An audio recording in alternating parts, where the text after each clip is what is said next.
Well, good morning, Tavis, and welcome again to the Real Estate Heavyweights. How are you? Good morning, Ashton. I am well. It is well with your soul, and that is a hymn. That is a reference to the Church of Christ hymnal that I used to sing out of every Sunday morning, Sunday night, and Wednesday night. Well, you have some big news. Do you want to share your big news? Not yet. Okay. Well, we won't. It will come. I won't. I won't let everyone know what color baby carriage I'm going to buy off of your registry.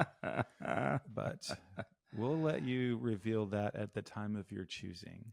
No, Yes. Tavis will not be a father, but It you just do have makes you want to tune in next time. Tune in next time. I think I will do it next time. Okay. I think we will. You do have some news, and so yeah, I didn't mean to spoil it.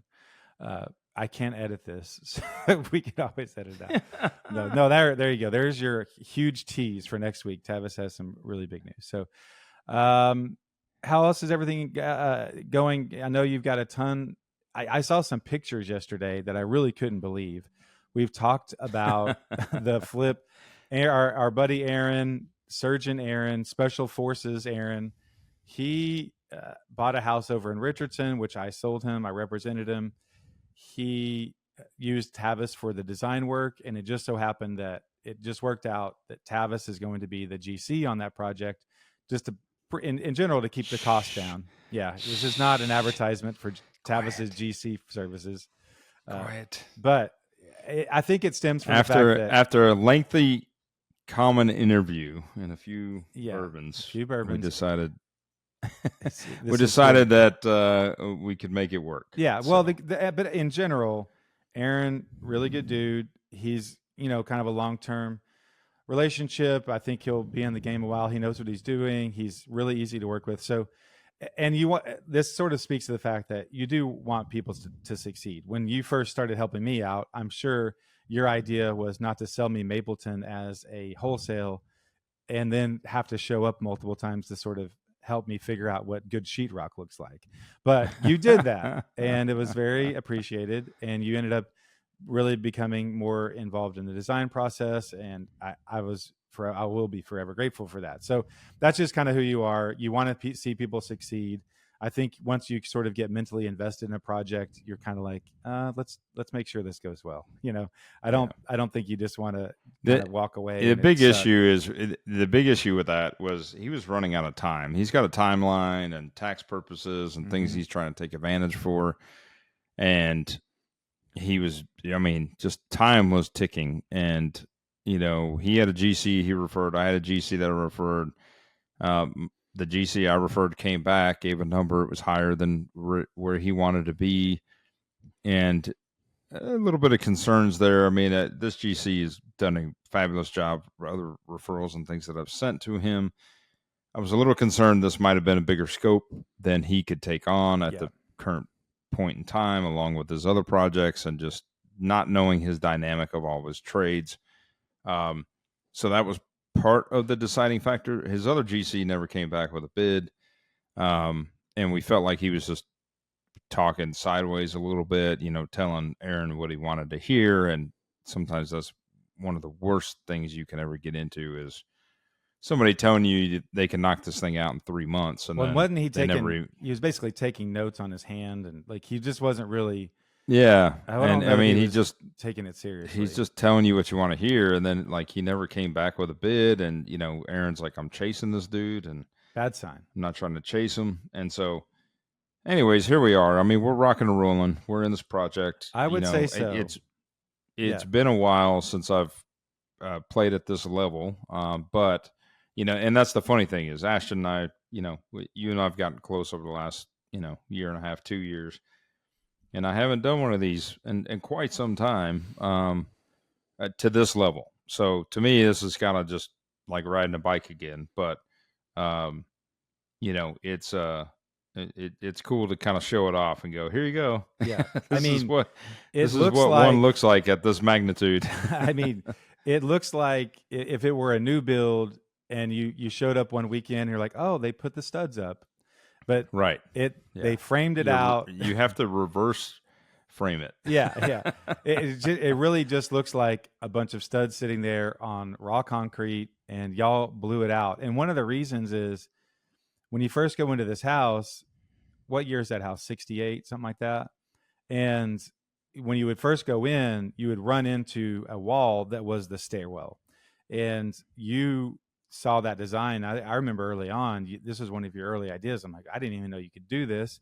You're like, what if we rotated the stairs 90 degrees and put it up against this other wall, and it would open up your view when you walk in the house? And so now you walk in the house, or whenever these stairs are moved officially, you'll be able to see from the front door all the way into the backyard, and it has a beautiful pool. And it just opened all of this area up. And y'all are preparing to do that framing, I'm assuming, because it's a 2-story house, so you're limited on 8-foot ceilings for the second floor, and there was nothing we could do about that, right? Like at the end of the day, that's you.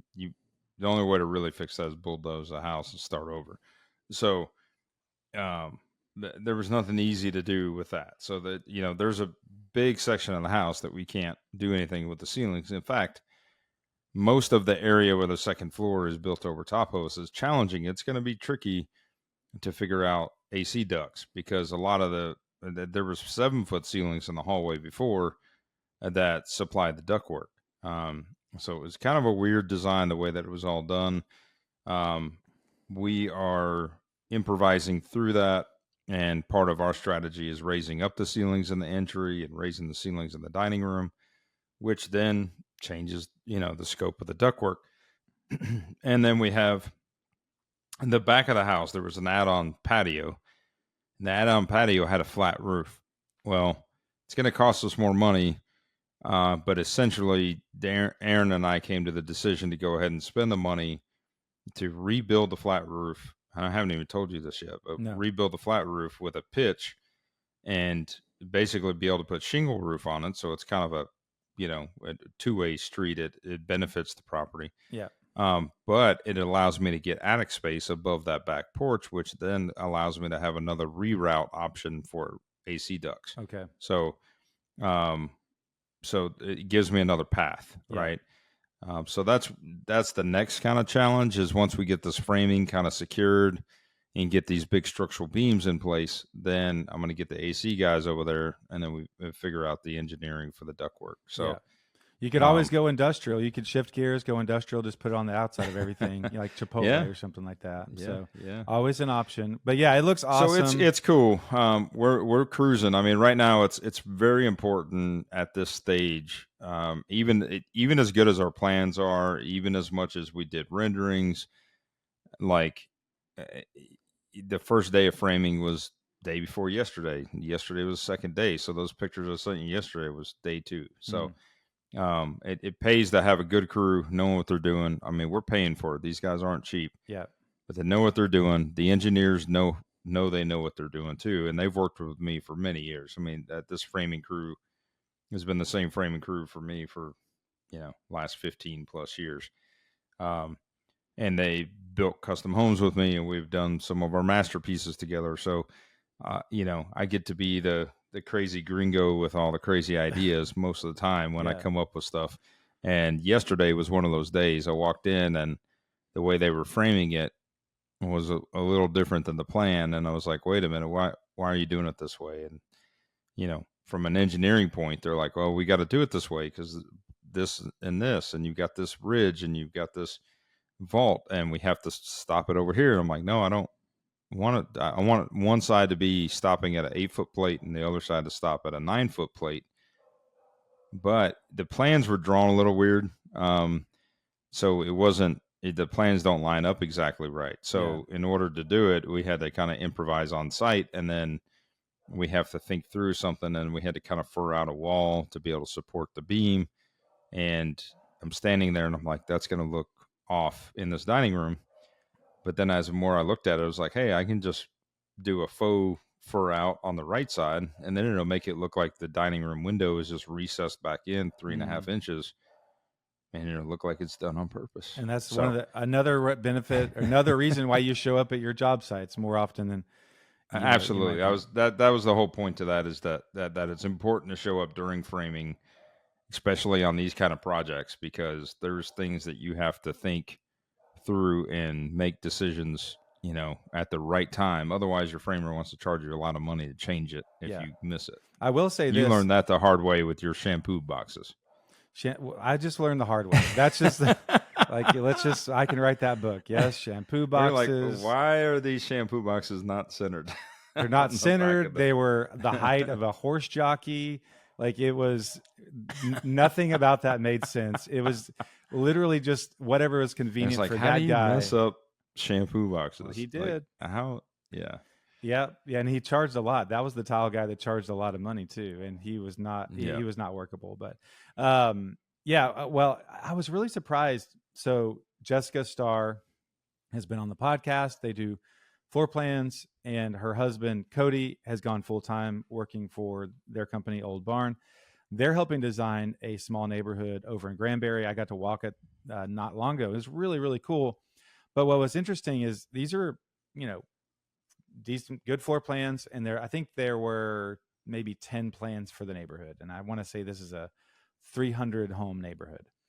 And we walked through several of the same floor plan, several versions of the same floor plan. And there was not one of them that were identical. And they're still kind of feeling out their process and their framers. And two builders were using the same plan, and how they interpreted that plan was also different. Yeah, it was kind of interesting because like one of the things that was different on a few of them is the back porch. The back porch was a certain width on a few, and then the roof went out a couple extra feet, and because it was just like, well, this would make more sense, but let's just go ahead and fix this. And one of them did it very literal to the plan. It was just little things that I never would have picked up on, and I never would have thought would have been the case if you're building multiple homes in a row. But these guys are still sort of kind of not custom, but they're feeling it out. And I guess whatever framer goes out that day, and they're reading the plans and they go with it. And then maybe the next guy's like, well, that's not how I would have done it, but let's just go with that right there. But the downside was there were a few homes where like the back porch was tiny. And so they had to say something and say, hey, next time let's make sure that let's bump this out. This is almost an unusable back porch. So yeah, I was surprised with how many little details were kind of left up for interpretation. And I'm sure that's not necessarily the best thing, but it's probably a learning process with these builders and the plans and all that. But they're doing great, and I'm really proud of them. And they're one of the clients I'm doing some social stuff with, and I've been doing a lot of videos with them. So I've been spending a lot of time on their blog and seeing all their materials, and they've got a lot of really, really cool things going. They teach people to build custom. They get called Bootstrap Builder Program, and you can learn how to be your own GC. And if you have some land out somewhere and you want to build this farmhouse, they have you kind of from A to Z on how to do that. So it's a neat program. Well, I am staying busy. You and I may go walk a house. I have a soft lead up in the colony. Our buyer that we're representing together, it's a relative. How is Colin related to you? Nephew, he's not. Something? He is a best friend of my nephew. So okay, I think he was a best man at my nephew's wedding, and that kind of thing. And he's married to my niece, so from Tabitha's side. So that's kind of how the whole connection is. But okay, well, yeah. Either way, but I've known kind of a close connection. I've known Colin and Monica. Man, I don't know if they might have been. Yeah, they might have been in high school. I'm trying to think back to how long I've known them. Super sweet couple. I've been showing them houses. They were first. They started off wanting the colony. Then they ended up. They said, "Hey, we want to go check out something in Sanger." Sanger is about 45 minutes away north. It's north of Denton, and we went and looked at a house up there. It was on 1 acre, newer build, really cool. That house actually ended up going under contract. They found another one that came up in that neighborhood, and since they had already done the research, they decided they wanted to go ahead and make an offer. So we made an offer. It was accepted and executed this morning. And so, yeah, really excited. But congratulations. Thank you. And all of that is part of that process is, I think it's Monica's dad has a house in the colony and he's wanting to move to Galveston, and he's kind of wanting to do an as-is thing. So we may get to walk his house. Perfect. Yeah. So it's really neat. Got the listing going up in Princeton, they extended to a 45-day close, and then so that's still going. And then we're probably going to be making an offer here this next weekend or so for the Keller couple. They're doing Nice a buy work. before you sell. So I'm going to have hopefully 2 or 3 contracts underway, which is interesting. We'll get into a little. I know we're running a little long, but I want to talk about the NAR settlement. And so it's interesting to have these contracts coming up and sort of being in the middle of the game as we are going through this shift. So we'll count that as some news. So why don't we just do a real quick market update in DFW? Always confused on the statistics. I sat through a class yesterday. He pulled up the same MLS I have. He pulled up another page of statistics, and he said, "Here's how many homes are for sale." I'm like, "That's not the number I remember seeing." So I'm just going to stick with mine. The window I use, but 42,000 houses for sale. We had said, I think 44 is the 10-year high. So I think we were at 39 last week. We're at 42 now. So inventory is for sure stacking up. And I would imagine as the summer rolls on and we get into school, that will actually compound a little bit because people have slowed down on the buy side. And it's already seemingly pretty slow. And the whole NAR settlement, I think, will also I think it will impact things a little bit just from a speed of money thing. I think it's going to take a little bit of time maybe to get comfortable with that. But we have 42,000 units. We're at overall MLS, we're at 4.7 months supply, which is a huge jump. Wow. Yeah, that's really going inching up towards that 6-month mark. Man, it's not a hockey stick, but which man, has I'm happened looking pretty back. quick. Yeah, January of this year we were at 3.2, and now we're at 4.7. I mean, that's a trend right there. Listen to some other local guys yesterday on a podcast, and they said, even at 4 months supply, it's starting to feel like a buyer's market to some degree because, showings have slowed down and activity has slowed down. And, and now there's incentives and people are giving concessions and things like that. So, buyers are getting a little bit more as part of the deal. You and I were talking yesterday. I had that listing in Plano and, we got multiple offers right off the bat. And so we had multiple offers. We ended up selling the property for $8,000 over asking, but we knew that he had cast iron pipes and he had another home on the same street that he had to change the pipes on a couple of years ago. And so that was kind of his, thorn in his side. Like, man, if they test the plumbing, I don't know what I'm going to get. I haven't had any issues. I don't know, but cast iron has a time limit. And so he was concerned about that. Yeah, lifespan. And so he was concerned. Well, the buyers did something kind of unique. They had an inspector. This guy did a lot. Like, they paid a lot of money probably for this inspection because it did a lot of things. And one of the things it included was cameraing the sewer lines, but they never did a hydrostatic test. They never asked permission. They never did one. So truly, the only way to know for sure if your hydrostatic test is, or the only way to know for sure if your sewer has failed is a hydrostatic test. Tells you it's leaking water. It's not holding. They never did that. So we're still kind of like this gray area of like, okay, we see your camera, we see bellies, we see corrosion, we see things that your guy pointed out, but does it hold? Does it work as designed? Anyways, it was enough for them to come back and challenge it. They also challenged the foundation. This is why I'll go back and say it again. Hire an engineer. And we, hindsight, we probably should have hired the engineer in the front end before we listed it. That way it's just, takes that equation out of it. But the first inspector had a zip level, came through, did his own zip level analogy, and then said, you might need to refer to a foundation specialist. They call a local company that sells piers. That company comes out, says you need 18 piers. And 4 interior piers were part of that 18 pier equation, along with mud jacking, or other known as the foam injections to raise up an area of the house. Okay, so all of this, the elevations didn't look that far off to me. I sent a quick snapshot over to my engineer. He goes, looks like the house is just tilted. I advised my client to go ahead and hire the engineer. Engineer came out, did a full evaluation, came back, said no piers necessary. Home is tilted this way. It's within tolerance. Here's all the language that goes along with tolerance evaluation.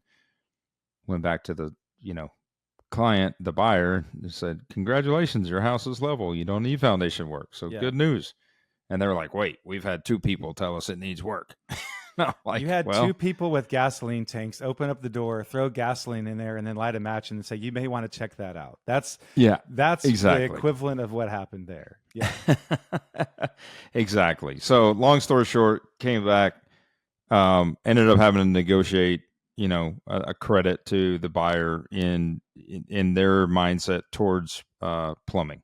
So $15,000 credit. But the strategy ahead of time was, hey, let's take this $8,000 over asking number, because that will help soften the blow. If you do have to give a credit or you have to do plumbing work, you get an $8,000 towards that number. So that was essentially the strategy with the seller, and it worked. And we got it done. We got it closed this week and funded. Everyone's happy. So good deal. But yeah, we are seeing things change, which makes me a little nervous going into a flip I've got coming on the market next week. Mm-hmm. And, of course, I'm very proud of it. I think it deserves to, sell out a really good number. And I'm excited. But then you underwrite conservatively in the begin with, and you typically I do, but I tend to, if I can push a little bit and get a bump, I want the bump, right? So we're going to see. I mean, we're going to see how it how it rides next week when I go to market. But again, it goes back to doing the right things, and being able to, back that up. Not only is it a good cosmetic property, but it's a solid property. The plumbing has been changed on this property. The windows have been done. The AC panel has been done. We're going to go ahead and spend the money to stage it. It's got a lot of cool, unique factors. We added a tub in the master, shower. Where is this one? This is the Garland one. The one you walked with me, the one on Castle Conversation Rock. Pit. Conversation Pit. I'm going to be out next weekend, but maybe I can do an open house. I don't know when you're going to market, but we're going to be midweek. I mean, we got staging going Tuesday, photos Wednesday. So, and it actually worked out. I was trying to shoehorn it to get it done this week. Glad I didn't, because painter's still over there today. Yeah. There's still a few loose ends, So anyways, well, that's how it we're goes going to Indy for our final marching competition for DCI this year. Wow. Final already? I mean, it's what? It just started. 3 months. I know, yeah. 3 months. And then Allie 2 days ago started marching band here. So it's a never ending it's a never ending cycle. And you got all kinds of beats in your head all the time. Yep. Yeah. It's this music. I've grown to enjoy watching it on, Instagram and all these things. They love to just sit around and watch. And because I can't say no, I'm also studying to get my semi-truck driver's license. I'm also in charge of the Alumni Association for Hebron this year, and I'm supposed to be helping build props. And so, yes, this will be a busy year with Hebron. So, all right, well, there's a market. Let's talk about a little bit of news. In the news, we will talk about NAR. One local story, 2 local stories. Consumer Affairs, evidently the writer for Consumer Affairs and the person in charge of all sorts of polls and reports, hates Texas, because Texas, I'd never see this, and I'm not saying Texas is infallible, but Texas ranked the 3rd worst state to move to in 2024, which seemed like a little bit of an clickbaity, an off thing. But when you really look at the numbers too, we ranked dead last. What did I tell you we ranked dead last in? It was education. We ranked dead last, I think, in education, which I've lived in Louisiana, and I beg to differ. What's the ironic thing is we placed 16th. The best ranking we had as a state is when they considered public transit and the weather, which is bizarre. because it's hell hot. We've got hailstorms. We've got tornadoes. There's not much public transit. Notoriously, I mean, they do okay, but we just had a story where towns up at the Rowlett is refusing to pay their part of the tax to DART because they're like, we don't even get to use this. This doesn't work for us. You know, we have sort of a train system, but it doesn't go by one of the biggest attractions in town doesn't go by Six Flags or Jerry World or the baseball stadium because all those guys own all those parking lots out there and they want that money. So how good can public transit be if you can't even use it to get to some of the biggest things that are happening where they pack 100,000 people into a stadium at a time? So now, and not that Dallas is the only big town in the state, but Austin, I would say, doesn't have a great system. They're built on limestone and they can't make a subway system, and trains and roads are very difficult to build. Houston, I don't know what they've got, but I'm confident it's not anything amazing or we know about it. So it was just this really weird report of how bad it is in Texas. Ironically, California was low too. So there wasn't some sort of political statement here. I just don't know where they're getting their numbers. And I think part of it is that they just wanted or who the person was that wrote the report. They wanted to aggravate two of the largest states that people might click on their article. So I need to look at those. But the idea that we're the third worst and education, I mean, the education in Louisiana, we went to public school just for a few years. It was abysmal. It was just sad, really. And one of the reasons we moved here, we moved back when the kids started getting into kindergarten. Luke started kindergarten, and we're like, no, thank you. So another story that I pointed out to you, which I just think is an interesting conversation, is we don't have any big moves as far as headquarters this week, but there was this article in the Dallas Morning News, and it highlighted a family, and again, kind of clickbaity, but the sentiment was the system is failing people. There's not enough homes. It's really hard to buy homes right now. But they highlighted a family that was first generation American. She has a brain tumor, so she can't work. And so it's a one income family. And yet all she does is dream about having a home. And I think that's an odd case study to say, hey, this is a systemic problem. Look at this family. They can't even afford a home.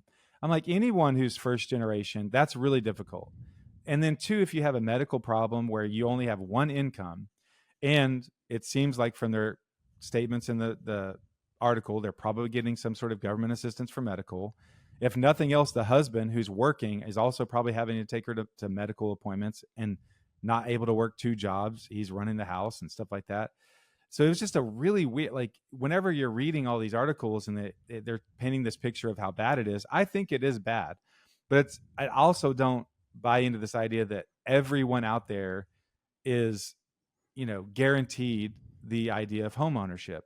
It would be nice, I guess, in theory, but it's just not how it works. And I don't ever see an economy, even a super mature economy. Look at Europe. They've been around a lot longer as countries, and China. And I guarantee there's still people who rent in countries that have been around a lot longer. And, China's probably a bad example, but, democracies that have decent economies and that sort of thing that are older than us still haven't figured that out. So I just thought it was two articles that I read. I got sucked in, and they raised my blood pressure, which is probably what they wanted to do. I shared it with a friend, just because that's probably what they wanted me to do. And then here we are talking about it. So let's talk about the National Association of Realtors. We have touched on it several times, but this is where the rubber meets the road, because August 17th is the drop dead date on the new rules for NAR. And our MLS, the local Dallas MLS, has enacted some of these things early, I guess, sort of just to test it out, make sure everything's going to go smoothly. But this last week, maybe 2 days ago, the 29th, on our MLS, there is no longer the window where you can fill out buyer's agent compensation. And if you're looking at houses for clients, you cannot go on there and see what the compensation is. You have to reach out to the agent and ask if they're offering compensation.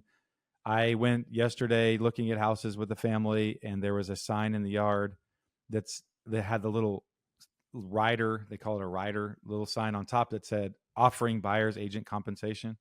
And so it's going to be interesting for a while. And so tell us about the podcast you listened to yesterday. The guys from KW, I think most of them from KWDPR, they do a podcast about local real estate as well.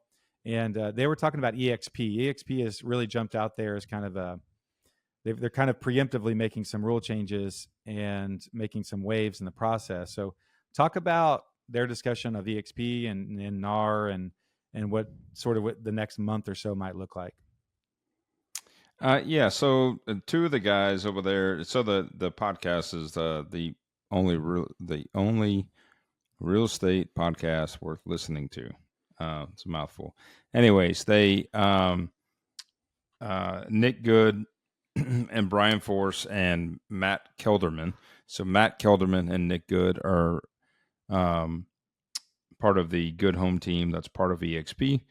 And just recently, EXP rolled out a rule for the brokerage that said we are no longer going to offer a broker compensation for buyer's agents. So what that entailed is basically in the past, going back to the way we've done it for many years now, listing agent, sets the commission structure and has an agreement to do a co-brokerage agreement.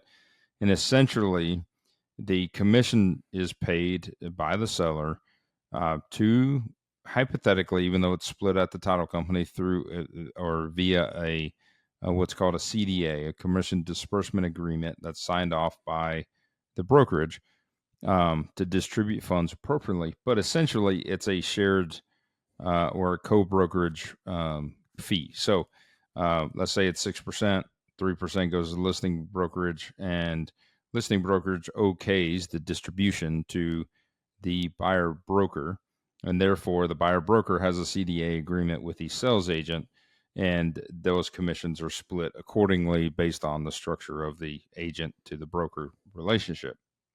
All that being said, EXP said, look, based on the way that the NAR lawsuit happened and took place, basically things are just moving around on paperwork to operate the same way that we've been operating, essentially removing the advertisement in MLS that has become a new rule that basically says you can no longer advertise what commission you're willing to pay an agent to bring you a buyer or to represent a buyer.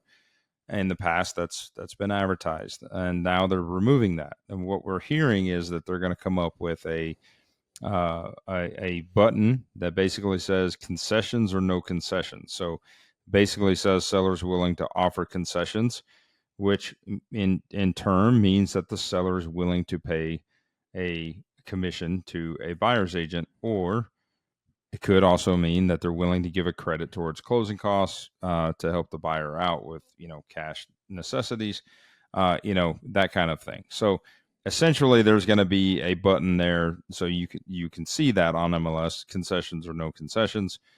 But really, what it's going to make people do is just have a really strong conversation with your buyer, as a client, and it's going to make agents work a little harder than they have before. One of the references they made from a buyer side is, we've gotten very used to as agents to, take advantage of technology and send over, a portal and basically let the buyer, look for property on Zillow and then say, hey, when do you want to look at property? Okay, great. Let's go Saturday morning. Let's go look at these properties. And, essentially sometimes you could, if you're not very good at what you do, or you're not very good at narrowing down the list, you can end up, looking at 20, 30, 40 houses before you're writing a contract, right? So a good agent with the right training typically is not going to allow that to happen. They're going to, understand, more of what the buyer's looking for and really do a good job of taking their expertise and their knowledge to narrow down that list to look at what I consider A properties, right? In the sense that you have a traditional buyer looking for, a home for them and their family, and whatever is going to fit the best criteria to meet their needs, right? That's price, location, functionality, amenities, that kind of thing. So anyways, EXP rolled this out. So a lot of agents have, there's big uproars, big controversy. Obviously, competing brokerages are very upset with that because competing brokerages now are going, hey, I've got a buyer I'm representing, but now to go show an EXP listing, essentially I have to get my seller or my buyer to pay my commission now. That is not true. It still can be paid from the seller, but it's going to be a seller concession, not a co-brokerage agreement. So there's a couple different forms that have rolled out, and I haven't studied them 100%. I saw one last week on a traditional listing that I had, and it kind of said the same language that we've been saying for a while, because in my structure of my listing agreement, I had a co-brokerage agreement, was willing to pay 3% to another, agent that brought me a buyer, and the seller was aware of that. And so for me, it was pretty easy. It was just like the normal thing. It was just extra steps and paperwork. But the buyer and the seller saw this agreement. And so everybody got to see it and kind of be transparent on where the fees are coming from. And so it just another layer, right? But essentially the operation of the listing and the buyer coming to the table with an agent and representation was all the same. None of that really changed.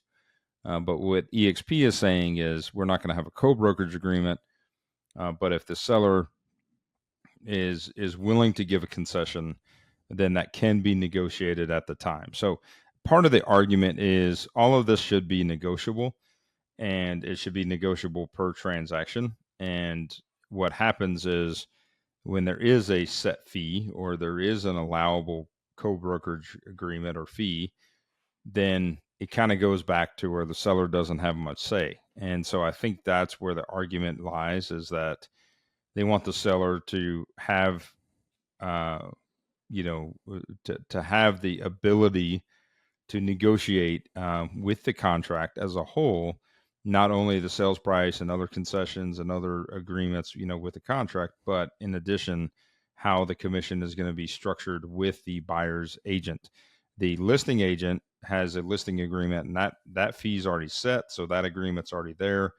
But the listing agent could have a conversation with the seller and say, hey, we think it's beneficial for you to offer an incentive or offer a concession up to 3%, for instance, to pay for a buyer's agent because of the attraction that it's going to have, or the flexibility it's going to have for the buyer or more buyers to be able to make an offer on your house. Because, what happens is if the buyer is paying it to you with no concessions, then the buyer now is not only coming up with closing costs, prepaids. If you guys aren't familiar with what prepaids are, we can go into that. But closing costs, prepaids, down payment, right? I should have started with that. Down payment, closing costs, prepaids, and now buyer's agent commissions, right, is now what the buyer's responsibility essentially is going to be.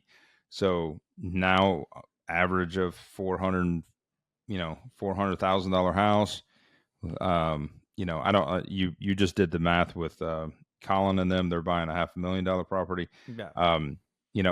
They're coming up with $30-something thousand out of pocket between down payment for FHA plus closing costs and prepaids. Yeah, I think not even getting into buy downs, right? Mm-hmm. If they have to pay you another 3%, that's $15,000 on top of that. So now you're talking from $30,000 essentially to $45,000 that the buyer's going to have to pay out of pocket. Yeah. So that's where it's important just for everybody to understand, but it's going to have to be up to the agent to explain this and give value on both sides of the equation. The buyer's agent's going to have to be able to break this down, as well as the listing agent. Yeah, I think there's several confusing parts in there, and we'll just have to see how it, shakes out, because we're running a little bit long. But it's extremely confusing. I mean, there's still a lot of very. It's going to be challenging. Yeah, the parts that are confusing to me. Well, on the education side, from a market standpoint, we're looking at, when I look up a comp, at this point, it's going to be a while until all these properties cycle through in the new system. So if you're pulling comps on data on sales that were buffered to pay commissions. And so if on the sales side, you decide, okay, I don't want to pay this there, or, hey, the government says, look, the buyer needs to pay their agent. We're not doing it this way. Now, maybe there's a way to say, hey, this is a marketing expense or whatever. But in general, the buyers are paying their side, the sellers are paying their side, and maybe there's some sort of bonus.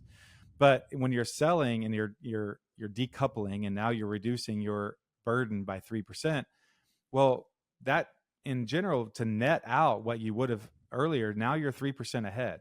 And I think that there's going to be some debate on comps when you're on the buy side. And I think that'll be hey, look, you're not paying this and you're still wanting to comp around the corner a house that was buffering this in. So, not that that's going to just ruin a deal, but 3%, around here, that is a lot. And when right now things are selling for 96 of asking, well, that changes that a lot. And so I think that will be an interesting, thing to figure out.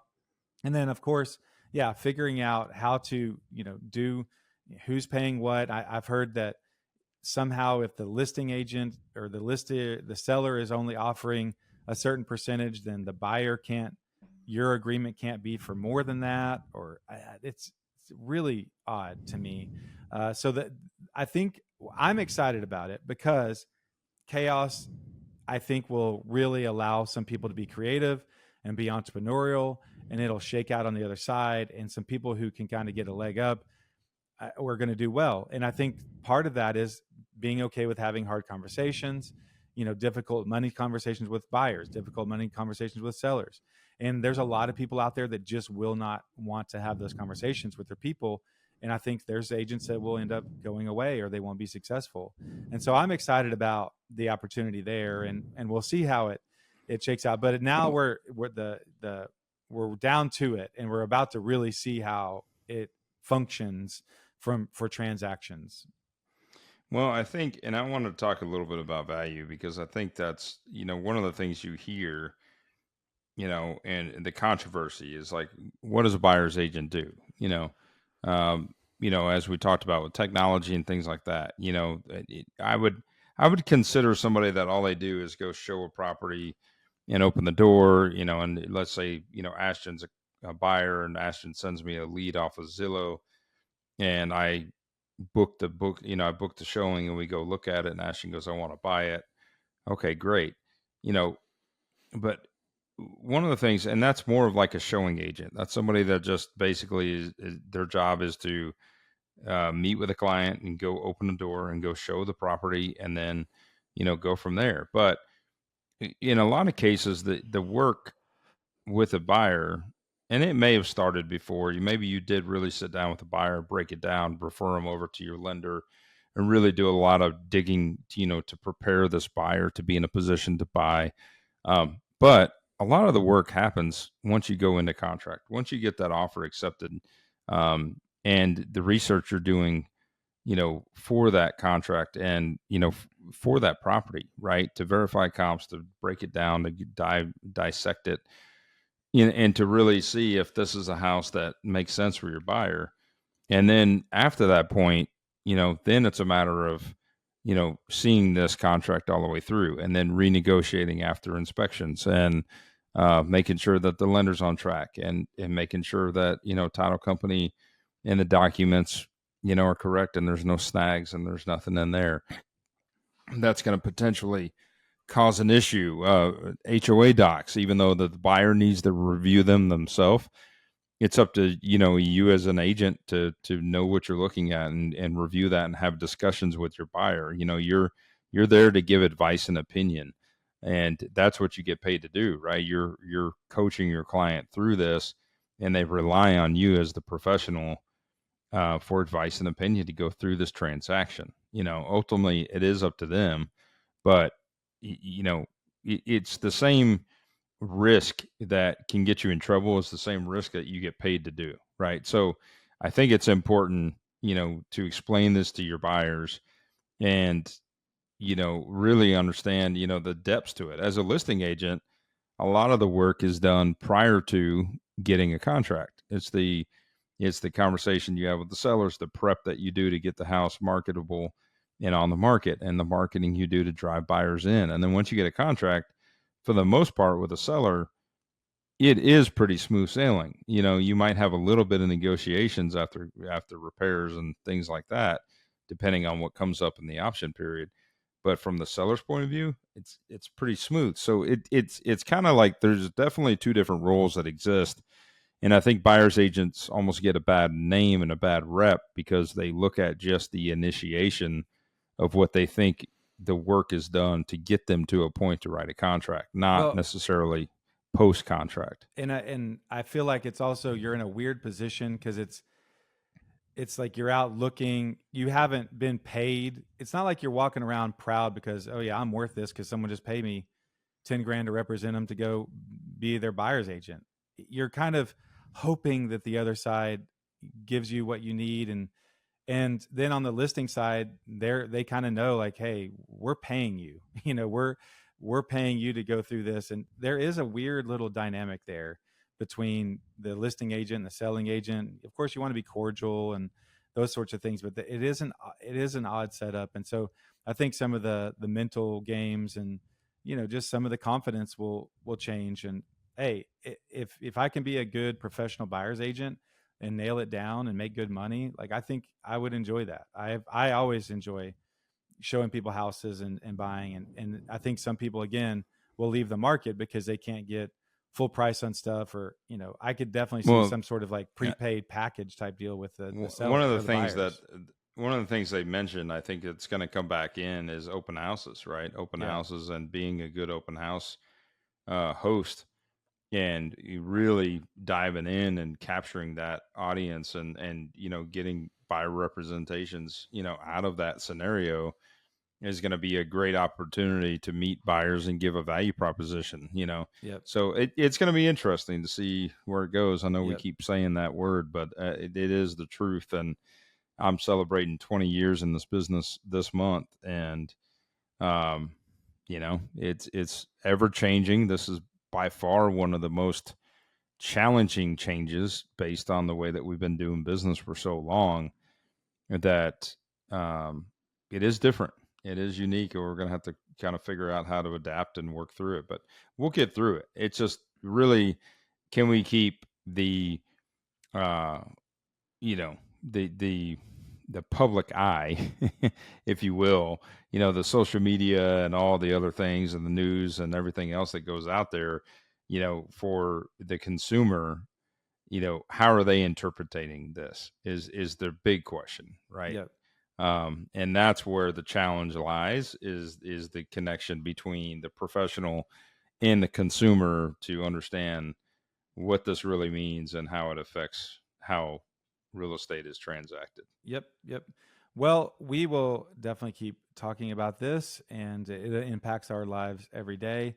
If you have not, please find us on YouTube, subscribe there so you are notified every time we have a new video. Go back and check out Spotify and Apple and look at our past episodes of this Friday drop where we talk about the DFW market and the news and what's going on in our lives. We also have amazing interviews with people all over the country that have come on here. I mentioned Jessica.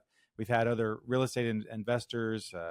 My sister and brother-in-law both have been on the podcast down in Austin. They're a designer and a real estate agent down there, and investors, and super knowledgeable. We had Josiah Smeltzer, which actually he was just on a huge national podcast, so he's doing really big things.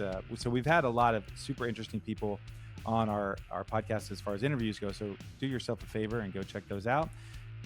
Copy and link the episode from Spotify or Apple or YouTube. Send it to a friend. We would really, really appreciate that. That's how we grow. Word of mouth, love for us as the effort that we're putting out, and we continue to grow just little by little. So until next time, we hope you have a great day.